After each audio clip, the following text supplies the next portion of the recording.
మన మూడో రకమైన interrogative questions have has finite verb 1 had ఇప్పుడు హ్యావ్ అంటే కలిగి ఉండు అని డిక్లరేటివ్ సెంటెన్స్లో మనం వాడతాం. ఐ హ్యావ్ ఏ పెన్ అని. నా దగ్గర ఇప్పుడు ఉన్నది కలం. మనం ఏమంటాము? నా దగ్గర కలం ఉన్నది అంటాం, పెన్ ఉన్నది అంటాం. అక్కడ దాని కరెక్ట్ మీనింగ్ అక్కడ వాళ్ళ దగ్గర ఉంటేనే హ్యావ్ ఏ పెన్ అనాలి. నేను ఒక కలం కలిగి ఉన్నాను అని. దీనికి ప్యాసివ్ ఉండదు. ఎప్పుడైనా డిక్లరేటివ్ సెంటెన్స్ ఏదైనా ప్యాసివ్ ఉండదు.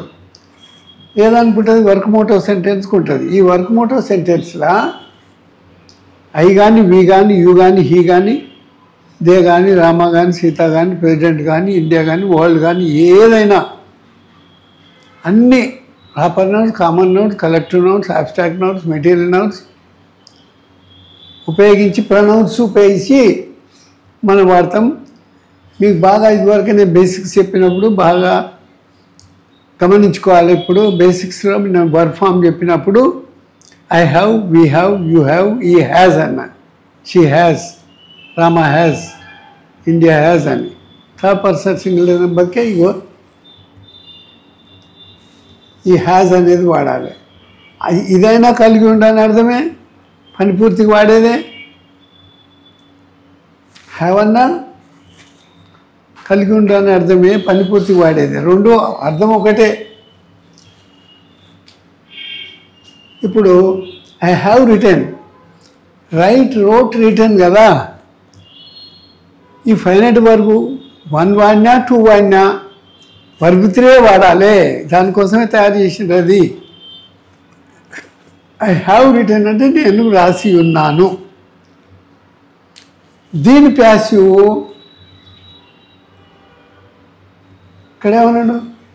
యాజ్. ఇప్పుడు ఇంటరాగేటివ్ కాబట్టి ముందు ఫైనల్ వర్బ్తో స్టార్ట్ చేస్తాం. ఏదైనా బీఫార్మర్ తోటైనా ముందు బీఫార్మర్తో స్టార్ట్ చేసినాం. అమెజాన్ వాజ్ వర్బ్ తోటి, హెల్పింగ్ వర్బ్ అయినా will, would, shall, should, can, కుడ్తో స్టార్ట్ చేసినాం. డూ తోటి కూడా చేసి చూసినాం, మే తోటి చేసినాము. ఇప్పుడు ఫైనట్ వర్బ్ తోటి చేస్తున్నాము. ఇక్కడ హ్యాజ్ ఈ రిటర్న్ గ్రూప్ 1 అని. అతను గ్రూప్ 1 పరీక్ష రాసి ఉన్నాడా? ఇప్పుడు ఇందులో ఈ సబ్జెక్టు గ్రూప్ 1 ఆబ్జెక్టు, హ్యాజ్ అనేది ఫైనట్ వర్బ్ 1. ఇప్పుడు చదివితేనే అనాలి. అది పరీక్ష రాశాను అవతలికి పోయింది అనుకో, ఆ డోర్ దాటి అవతలి వంగనే అన్ని ప్రశ్న ఇది. ఒకవేళ ఇదివరకు రాస్తే డిడ్ ఈ రైట్ అనాలి. అప్పుడు డూ, డస్ ప్రెజెంట్ టెన్స్లో, డిడ్ పాస్ట్ టెన్స్లో వాడాలి. హ్యాజ్ ఈ రిటర్న్ గ్రూప్ 1, ఈ సబ్జెక్టు గ్రూప్ 1 ఆబ్జెక్టు. ఈ గ్రూప్ 1 సబ్జెక్ట్ ప్లేస్లోకి వస్తుంది, ఈ సబ్జెక్ట్ ఆబ్జెక్ట్ ప్లేస్లోకి పోతుంది. చూసుకోవాలి ఇది ఏంది, ఫస్ట్ పర్సనా, సెకండ్ పర్సనా, థర్డ్ పర్సనా. ఇది ఫైనట్ వర్బ్ 1 ఆ 2 ఆ, ప్రెజెంట్ పర్ఫెక్టా, పాస్ట్ పర్ఫెక్టా, ఫ్యూచర్ పర్ఫెక్టా చూసుకోవాలి. ఈ గ్రూప్ 1 వీడికి వచ్చింది కాబట్టి థర్డ్ పర్సన్ ఇది కూడా has group 1. Been written, been B3, written verb 3 అన్నమాట. ప్యాసివ్లో బీన్ వాడతాము. ఫ్యూచర్ టెన్స్లో విల్ రైట్ అంటే విల్ బీ రిటర్న్ అన్నాం కదా. ఫ్యూచర్ టెన్స్లో బీ వాడినాం. పర్ఫెక్ట్లో బీన్ వాడతాం అన్నమాట. Has group 1 been written by ఈ వై హిమ్ అవుతుంది. ఇది ట్రాన్సిటివ్ ఆబ్జెక్ట్ ఉంది కాబట్టి ట్రాన్సిటివ్. మరి ఇంట్రాన్సిటివ్లో హ్యాజ్ ఈ ప్రిపేర్డ్ అని ఉంది. ఈ ప్రిపేర్డ్ అనే దానికి ఎంబడి రావాలి ప్రిపేర్డ్ అంతే. ఏ వర్బ్ అయినా మేక్, మేడ్, మేడ్, ఆ వర్బ్ ఫామ్స్ అన్నీ మీరు ఖచ్చితంగా రోజుకి 5 సార్లు బుక్లెట్ తీసుకొని రాస్తేనే వస్తాయి ఇవి. ఇప్పుడు ఇది ఇంట్రాన్సిటివ్ ఆబ్జెక్ట్ లేదు. 2 రకాలుగా కూడా చేస్తారు. ఏ రకంగా చేసినా మార్కులు వస్తాయి. Has he been prepared. Object లేదు కాబట్టి సబ్జెక్టుకే ప్యాసివ్ వర్బ్ ఫామ్ కలుపుతారు. ప్యాసివ్ వర్బ్ ఫామ్ ఏంది? Has he. మనం అసర్టివ్లో నేర్చుకున్నాం కదా, has written, has been written, had written, had been written, will have written, will have been written, I will have written అండి. ఐ హ్యావ్ రిటర్న్ అంటే I have been written అండి, అది assertive. ఇప్పుడు have I written ముందే final verb రాసి అయి తర్వాత అది క్వశ్చన్ అయిపోతుంది. నేను రాసి ఉన్నానా? ఇక్కడ చూడండి, హ్యాజ్ హీ ప్రిపేర్డ్, అతను సిద్ధం చేసి ఉన్నాడా? ఏం సిద్ధం చేసి ఉండో చెప్పలే. ఇంట్రాన్సిటివ్ అది, క్లాజ్ అంటారు దీన్ని. అప్పుడు హ్యాజ్ అట్నే రాస్తాం, హీ అట్నే రాస్తాం. ప్యాసివ్ చేస్తున్నాం కాబట్టి B3 వర్బ్ 3 మళ్ళీ. హ్యాజ్ హీ బీన్ ప్రిపేర్డ్, అతని చేత సిద్ధం చేయబడి ఉన్నదా? ఓఆర్ఆర్ కాదు. ఒకవేళ మనం వర్బ్ ఫామే ముందు తీసుకున్నాం అనుకో, ఇదివరకు ఫ్యూచర్ టెన్స్లో కూడా కన్ఫ్యూజ్ ఎవరు కావద్దు. వర్బ్ ఫామ్ ముందు తీసుకుంటే has been prepared by him, has been. అర్థమైన అంటే కింది చేయవచ్చు, ఏ వర్బన కావచ్చు. సింగులర్ అయితేనే ఫస్ట్ పర్సన్ అయితే have, I have, we have. ప్లూరల్కు సెకండ్ పర్సన్ యూ హ్యావ్, ఎవరు ప్లూరల్ అది. థర్డ్ పర్సన్ సింగులర్ నెంబర్ అయితేనే హ్యాజ్ వాడాలి. ఈ has, she has, Modi has, CM has.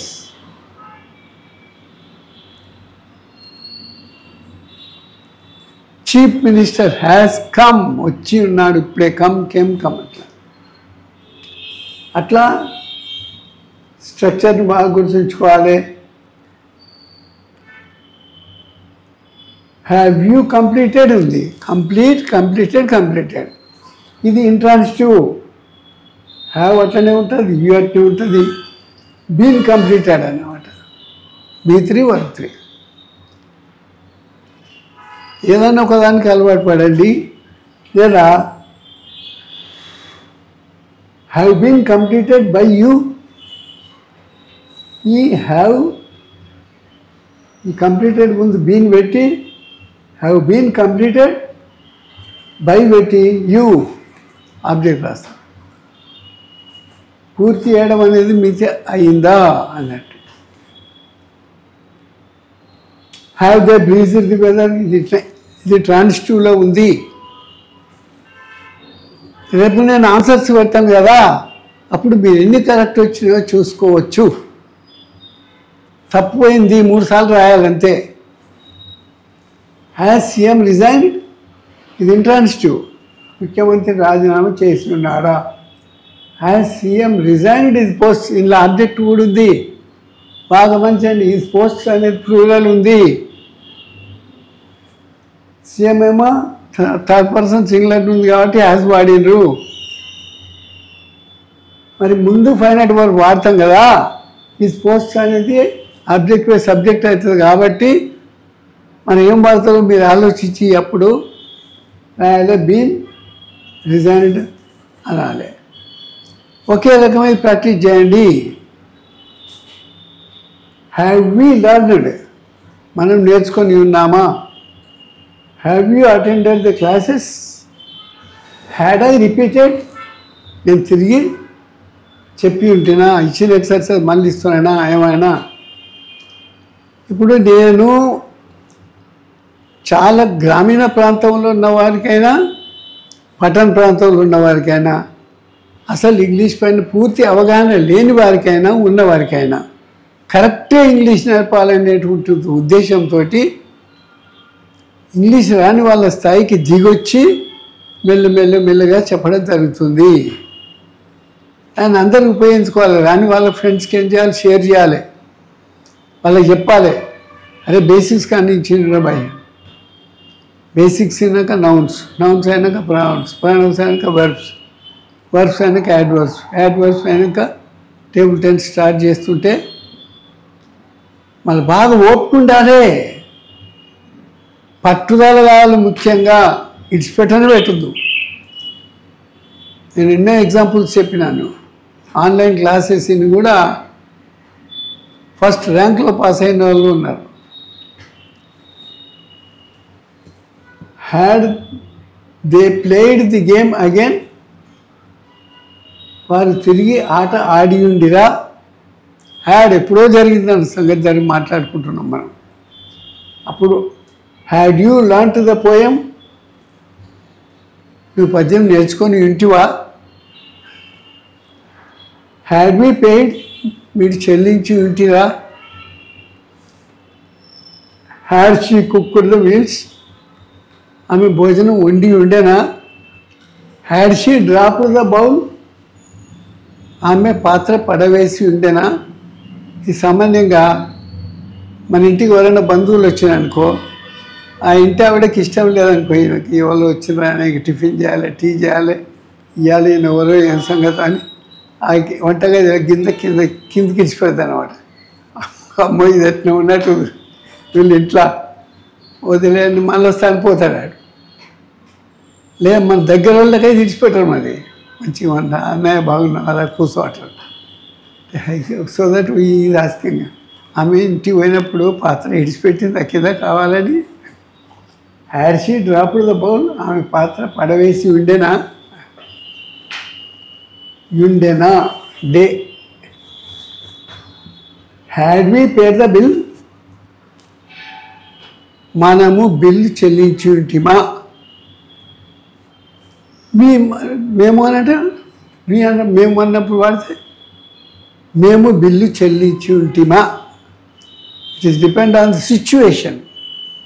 అందరు కలిసి అనుకుంటున్నప్పుడు మనం అనాలి, ఎదుటివాడు అడిగినప్పుడు మేము అనాలి.